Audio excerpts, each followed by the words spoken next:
speak to you tonight about someone who had seen everything went wrong for.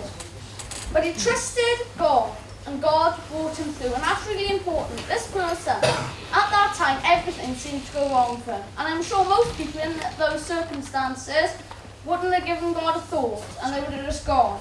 But because he trusted God, God brought him through. And there are 3 points that I want to try and convey tonight. That even when the world is against you, God is with you. And that is really important, because sometimes it seems that the whole world is against us. Whether that's work, whether that's friends and family, or whatever. But even when the world is against you, God is with you. My second point I want to try and convey tonight is that through God, you can do great things. Last time I spoke on David and how he was only a child, but he done great things because he loved and trusted in Jesus. And that's really important. Through God, you can do great things. And then the third part is God will always reward the faithful. As the person I'm talking about tonight, everything went wrong for him, but he trusted God. And because he trusted God, and because he was faithful to God, he was rewarded. And so tonight, I split my sermon up into 3 parts. The child of dreams. That's my first part, the child of dreams. My second part is the interpreter of dreams. And now my third part is the receiver of dreams. Now I've had many guesses over the past few weeks on what my sermon's going to be on. And one of the most popular ones actually was Joseph. And I was talking to someone on the bus coming to church, and they guessed Joseph. And I said to them, which Joseph? Because there are actually 3 Josephs in the Bible. And they guessed Joseph and Mary. And I can tell you that is wrong. And you'll very soon find out who it is. Now many of you have heard of Joseph. And I'm not talking about the one in the New Testament, but the one in the Old Testament. Now when you think of Joseph, you think of him as a prince or as a ruler of Egypt. And while that is correct, there were many things that we must remember that before he was prince and before he was ruler, there were many events that shaped his life to become prince. Before Joseph was prince and before he was a ruler, there were many challenges he had to overcome and face. But the best part is, he didn't go through them alone, as he had God with him. And because he trusted God, he overcome them. And I can assure you that without God, he would not be the great person that we know today. Joseph had dreamed many times as a child and as he got older. He often dreamed that his family, including his brothers, would bow down to him. But I pose a question here tonight. Were they his dreams, or were they given by God? And that's really important because us as humans, we have many dreams, many visions for the future that we want to become true. But the thing is, are they our dreams, or are they given by God? And I'm telling you, by the end of this message, you will know. Anyway, all that's to come. Let's start at the beginning. Joseph was born in Canaan. His father was Jacob. Jacob had 12 sons. However, he always treated Joseph a lot better than the others. When the others were often sent out to work and herd the sheep, Joseph would stay at home and relax. His father gave Joseph something very special, and I'm sure most of you here tonight know what it was. It is quite often taught to children in Sunday school. Pastor, do you know what it was? Coat of many colours. That's correct, well done. I'll give you a gold star after the service. That's right, it was the coat of many colours. And now at that time, that may seem like an insignificant thing. Yeah, it was probably a very expensive coat, probably made by his father. And at that time, it would have seemed like a very small detail, but it's really important in what happened. However, obviously, this treatment made Joseph's brothers very angry because they was always being left out and last on their father's mind. Whatever he had left, he'd give to them, but the best things would go to Joseph. So, one day, Jacob sent Joseph out into the field to his brothers. And I'm sure many of you know the story, but tonight I'm going to bring out a few points that you probably haven't thought of before. So when they saw him coming, they started planning and they started plotting on how they was going to get rid of him. Eventually, they decided to trap him and to leave him in a pit to die. Reuben, however, had other plans. he was going to come back and rescue Joseph later. After they had trapped Joseph in the pit, a band of Egyptians was passing by, and they thought, why leave him here to die when we can sell him and get some money? So they sold him to the Egyptians for 20 shekels of silver. And yet, of course, it still wasn't over yet, because Joseph had just disappeared. They still had to decide what they were going to tell their father. So they decided that they would tell him that on the way home, they found Joseph's coat covered in blood, and that they assumed he was attacked by a wild animal. Of course, Jacob took this very hard, as most likely his favourite son was dead. Can you imagine not only being trapped in a pit by your brothers, not only being sold for money by your brothers, but also your father being lied to about where you are by your brothers? And I think that really shows what his brothers thought to him. They thought he's done everything to us when really he hadn't done anything. And they thought we'll do anything to him.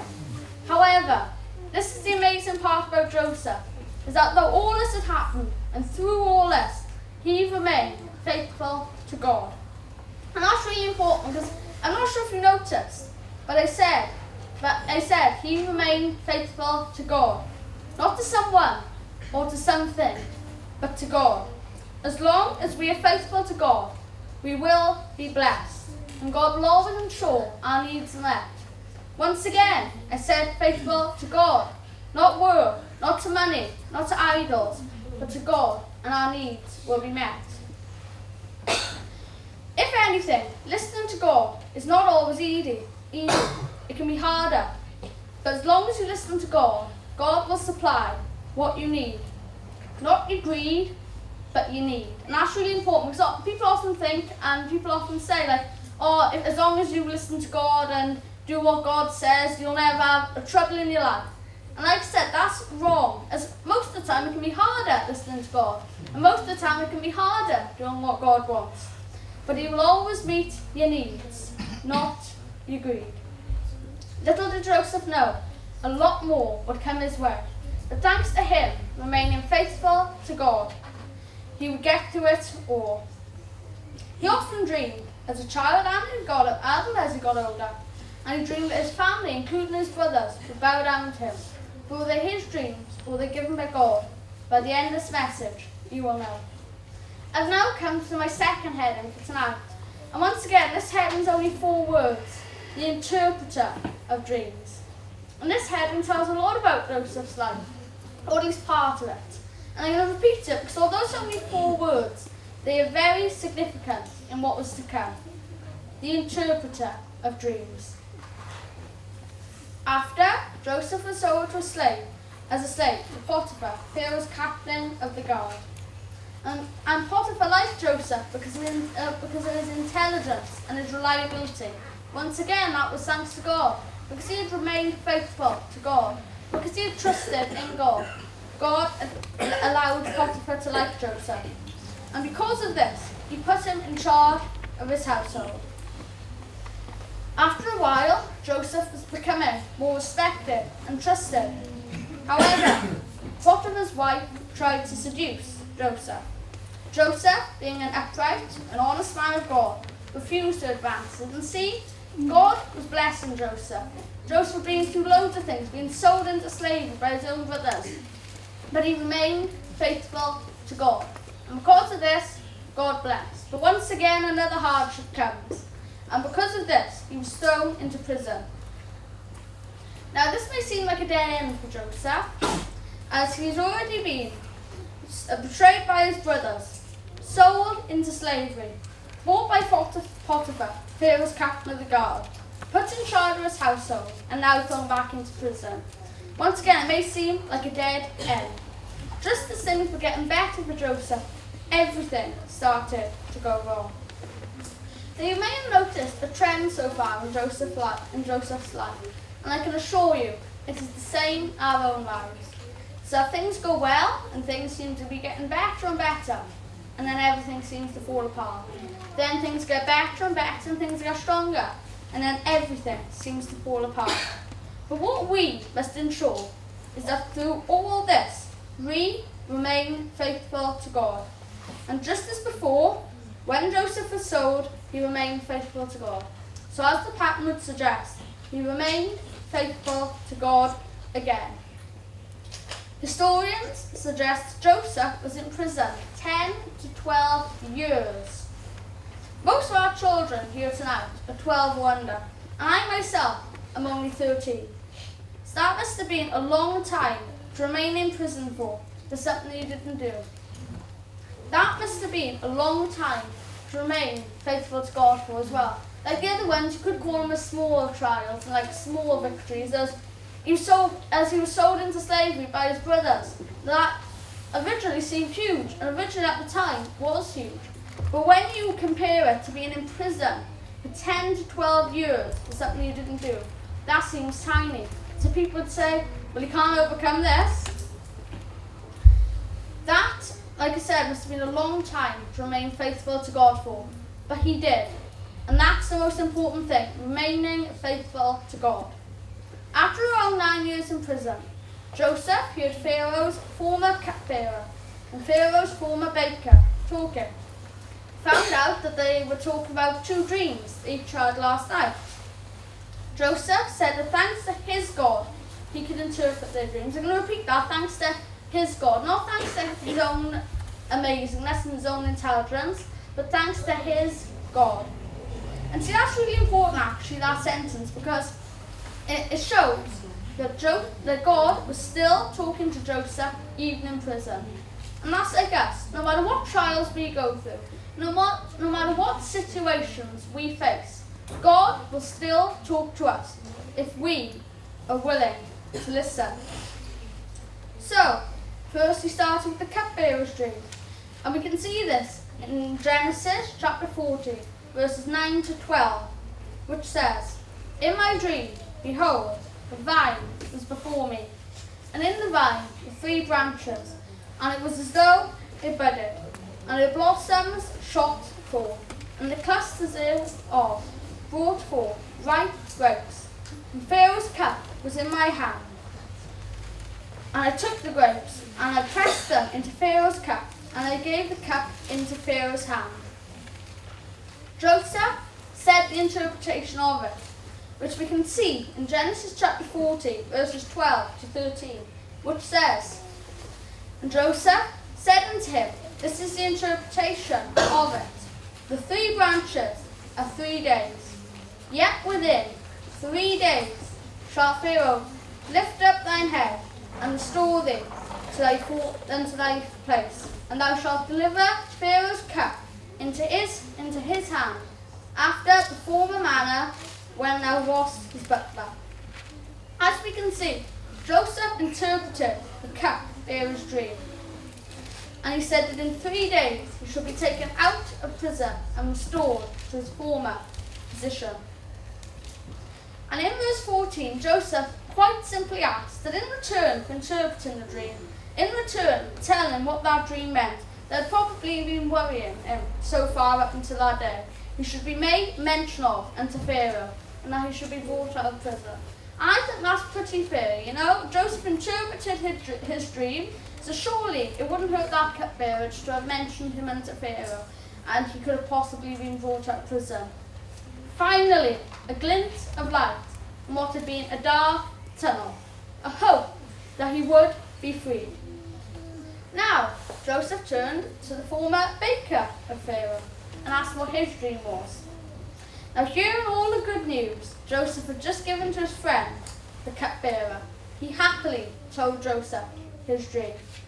We can see this in verses 16 to 17 of the same chapter, which says, "When the chief baker saw that the interpretation was good, he said unto Joseph, I also was in my dream, and behold, I had 3 white baskets on my head, and in the uppermost basket where there was all manner of baked meats for Pharaoh, and the birds did eat them out of the basket upon my head."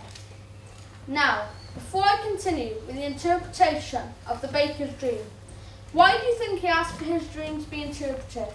And why only after the butler's? So that's really important. Why did he ask for his dream to be interpreted? And why only after the butler's? Well, the first question is simple to answer. Why did he ask for his dream to be interpreted? Probably because it was getting on his nerves all day, trying to figure out what it meant. And then the second question is slightly harder. Why did he ask for it after the butlers? And we can actually see one in the first verse, verse 16, which says, when the chief baker saw that the interpretation was good. As we can see, when he saw the interpretation was good, not bad, not okay, but good. And that is often how people are in church life. They only do things when they seem good at first. Now, that baker was probably expecting to hear something, like the butlers, where he would be restored to his position.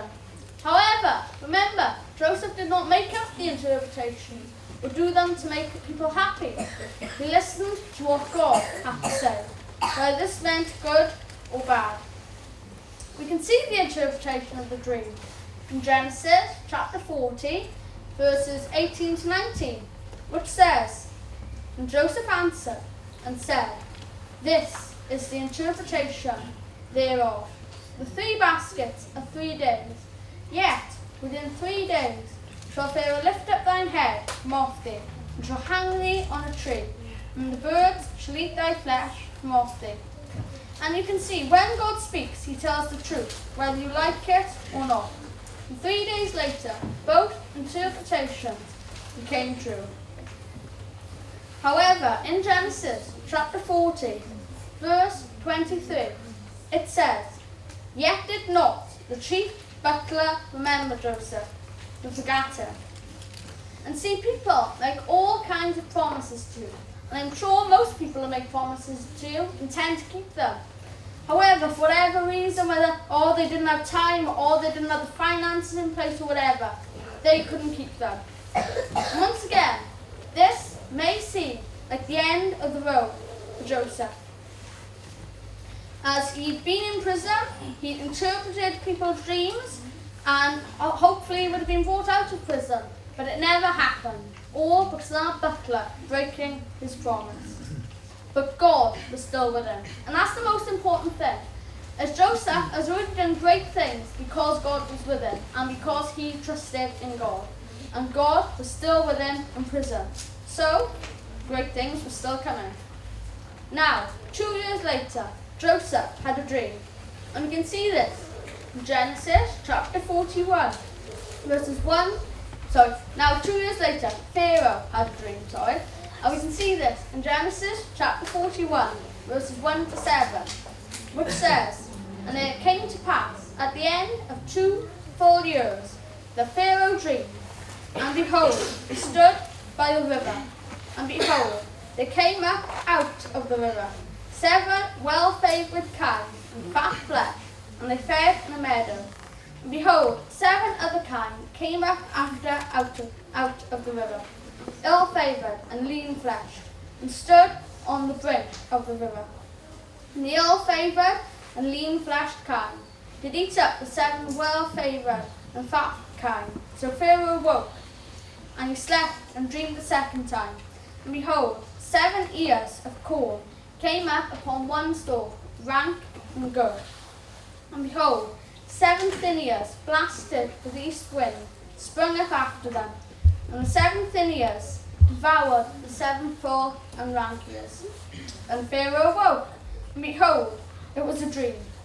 We can also see actually in verse 8, the verse after, it says, and it came to pass in the morning that his spirit was troubled, and he sent and called for all the magicians of Egypt, and all the wise men thereof. And Pharaoh told them his dream, but there was none that could interpret them unto Pharaoh.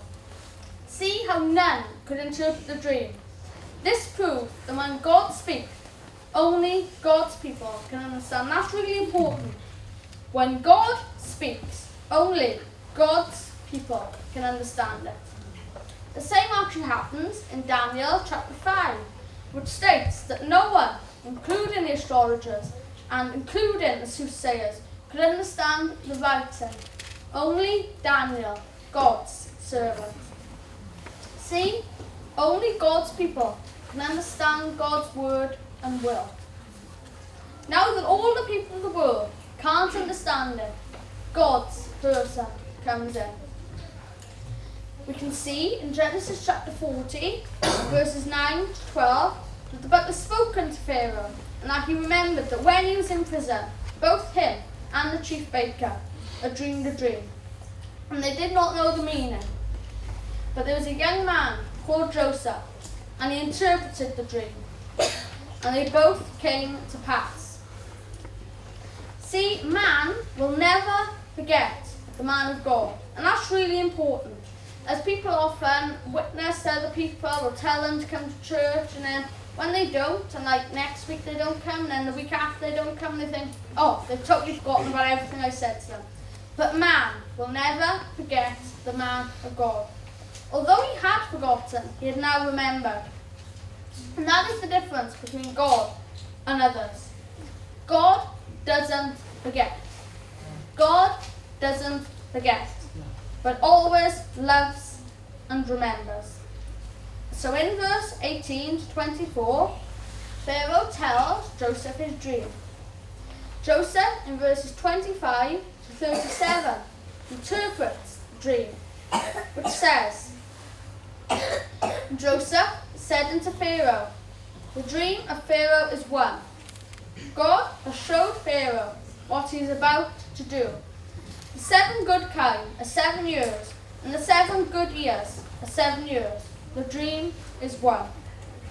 And the 7th thin and ill-favoured kine that came up after them are 7 years, and the 7 empty years lasted with east wind shall be 7 years of famine. This is the thing which I have spoken unto Pharaoh. What God is about to do, he showeth unto Pharaoh. Behold, there come 7 years of great plenty throughout all the land of Egypt. And there shall arise after them 7 years of famine. 7 years of famine, and all the plenty shall be forgotten in the land of Egypt. And the famine shall consume the land, and the plenty shall not be known in the land by reason of that famine following, which shall be very grievous. And for the dream was doubled unto Pharaoh twice. It is because this thing was established by God, and God will shortly bring it to pass. Now therefore let Pharaoh look out a man discreet and wise, and set him over the land of Egypt. Let Pharaoh do this, and let him appoint officers over the land, and take up the 5th part of the land of Egypt in the 7 plenteous years. And let them gather all the food of those good years that come, and lay up corn under the hand of Pharaoh, and let them keep food in the cities, and that food shall be for store to the land against the 7 years of famine, which shall be in the land of Egypt, that the land perish not through the famine. And Joseph instructs Pharaoh on what to do. You can see it there. Joseph instructed Pharaoh on what to do. And now we've come to my 3rd section for tonight.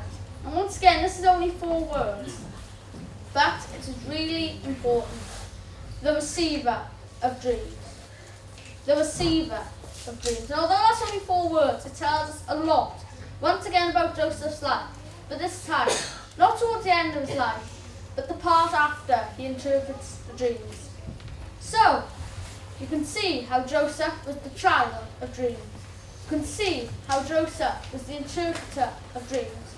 And now, we will see how he is the receiver of dreams.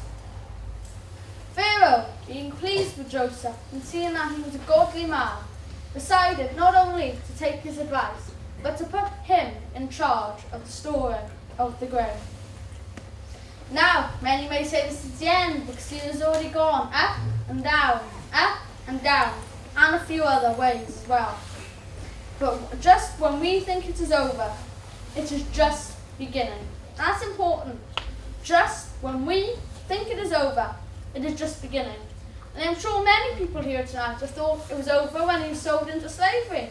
I'm sure many people here tonight have thought it was over when he was put in prison and the butler forgot to mention him. But once again, people may think it's over, but it is just the beginning.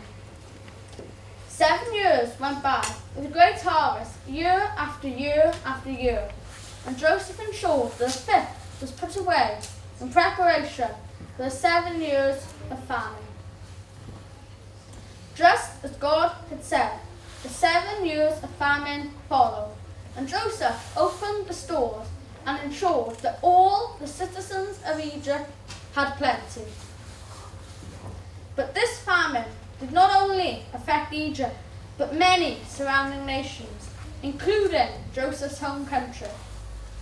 Many families came to Egypt to seek food from the stores of Egypt.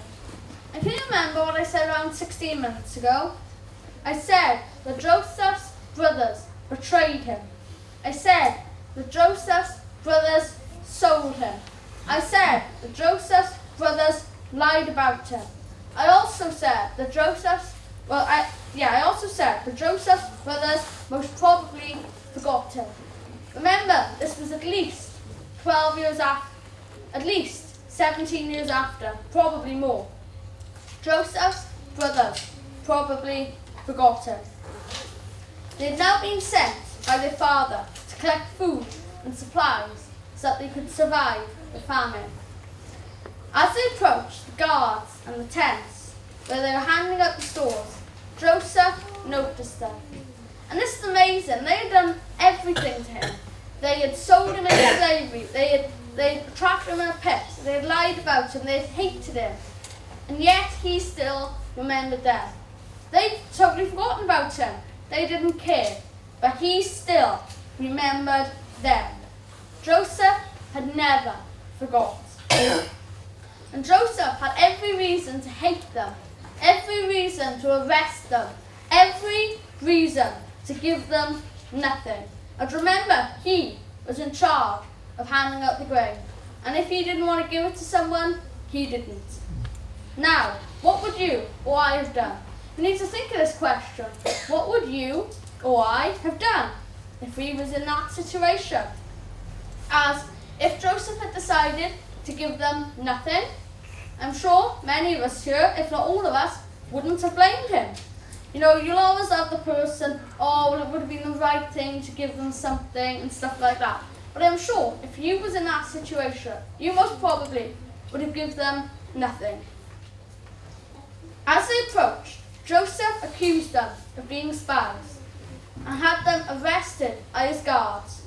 We can see this in Genesis chapter 42, verses 7 to 15, which says, "And Joseph saw his brethren, and they knew him, and he knew them, but made himself strange unto them, and spoke roughly unto them. And he said unto them, Whence come ye? And they said, From the land of Canaan, to buy food. And Joseph knew his brethren, but they knew not him. And Joseph remembered the dreams which he had dreamed of them, and said unto them, Ye are spies, to see the nakedness of the land ye had come. And they said unto him, Nay, my lord, but to buy food are thy servants come. We are all one man's son, we are true men. Thy servants are no spies. And he said unto them, Nay, but to see the nakedness of the land ye are come. And they said, Thy servants are 12 brethren, the sons of one man in the land of Canaan. And behold, the youngest this day is with our father, and one is not. And Joseph said unto them, That is it that I spake unto you, saying, Ye are spies, hereby ye shall be proved. But the life of Pharaoh, ye shall not go forth hence, except the youngest brother come hither. It said, And Joseph knew his brethren, but they knew not him. See, God knows you, even when you don't know him.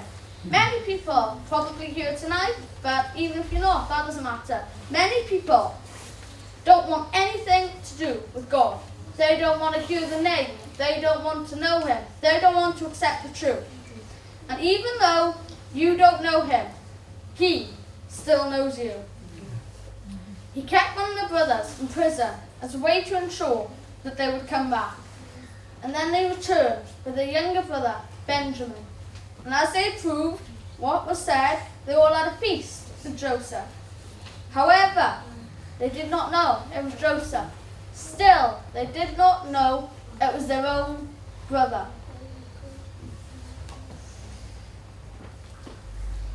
He then told his servants to fill their bags with as much food as they could hold.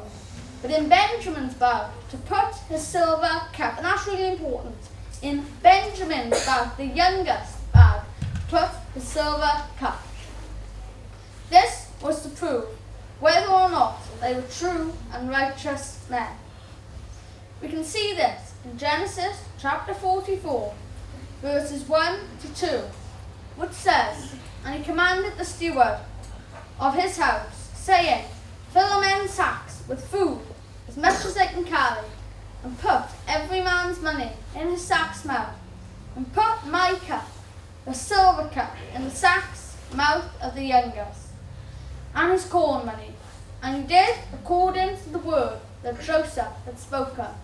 Once again, puts it in Benjamin's sack, in the youngest of the 12 brothers' sack. They went, and a short while after, Joseph's servant followed after them and searched their bags, starting at the oldest, searched their bags. Finally, he got to Benjamin's bag. Of course, he knew it was there all along, but still, he started with the oldest. Finally, he got to Benjamin's bag and found the cup, and they all went back to the city. And even now, they still didn't realise that it was their brother. And I think that's really sad.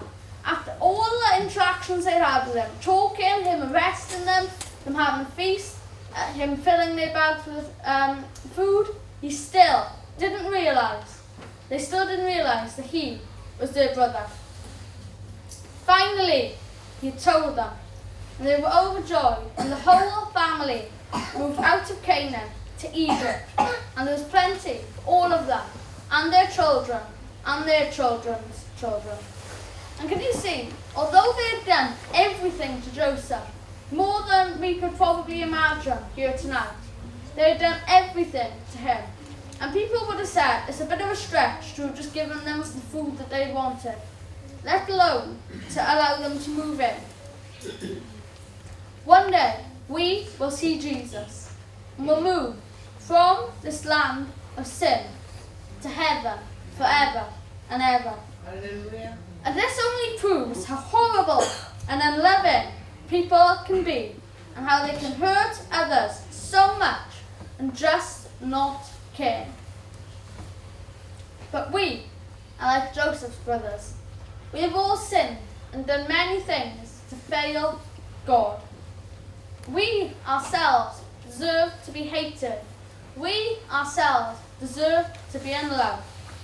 We ourselves deserve to be given nothing, to be sent to hell. But Jesus had mercy, and he died on the cross to save our souls, and to free us from hell, and so that we could enter into heaven. Once again, he gave his perfect, sinless life to redeem our sinful, unloving lives. I think that shows how much Jesus loved us. But to enter into heaven, we must love and serve Jesus. And I don't know about you, but with all Jesus has done for me, given me this very breath I am using right now, this very heartbeat to be able to stand here, it is so little in comparison just to love God in return. So thanks to Jesus, we can go to heaven and have been saved from hell. And now there is only one way I can end this sermon, with 3 words. Thank you, Jesus.